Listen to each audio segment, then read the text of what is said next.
Welcome to The Explainer. Today, we're diving into the incredible story of a man who was so terrified of hearing the word no that it almost cost him everything.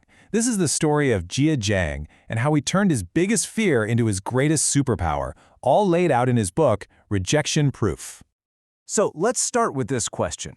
What if no wasn't a stop sign, but a launch pad? This is exactly what Jia Jiang had to figure out. See, on the surface, he had it all. A six-figure job, a great family, the whole American dream. But deep down, he was miserable, haunted by the dream of being an entrepreneur that was slipping away, all because one huge rejection had him ready to give up for good. To really get what was going on, we have to rewind the clock a bit, back to an idea he had in college. An idea that, thanks to a single comment, ended up locked away in a drawer. That's right, you heard me. The guy invented Heelys. As a young man, he drew up the blueprints, totally buzzing with excitement. But when he showed them to his uncle, someone whose opinion he really trusted, the response was just crushing. That's a silly idea. And believe it or not, that's all it took. The drawings went into a drawer, and he never looked at them again.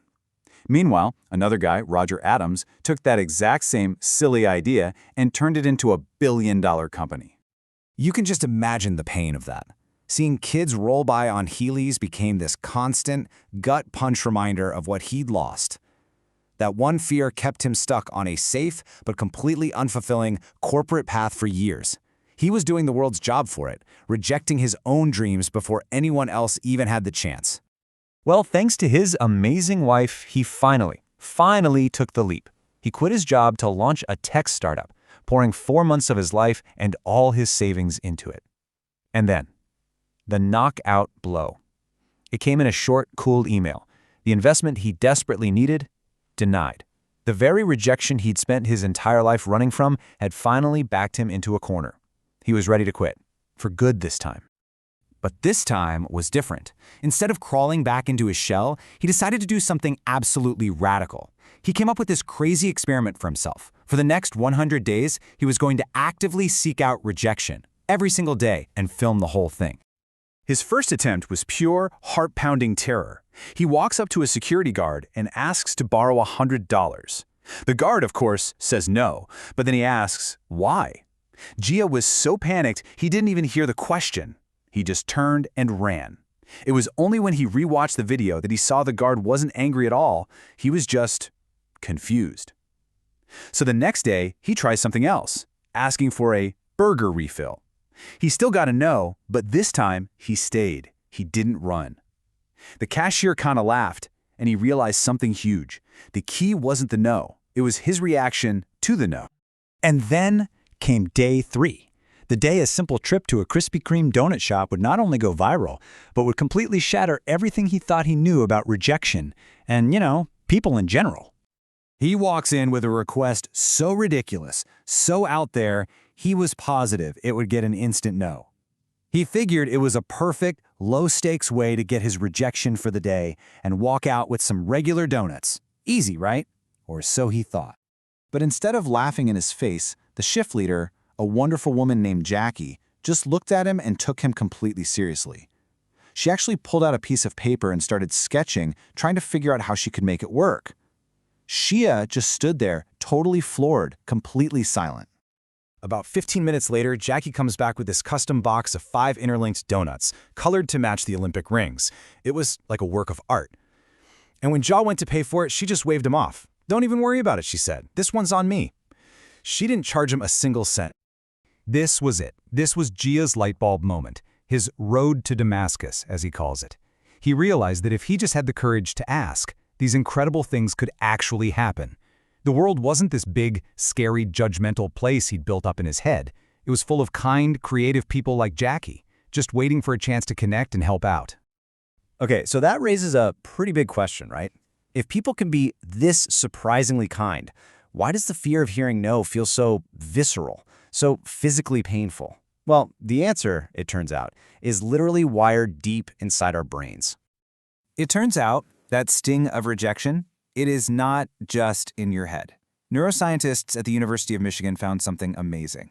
When you get rejected, the same part of your brain that lights up when you feel physical pain, like, say, getting slapped in the face, it lights up too.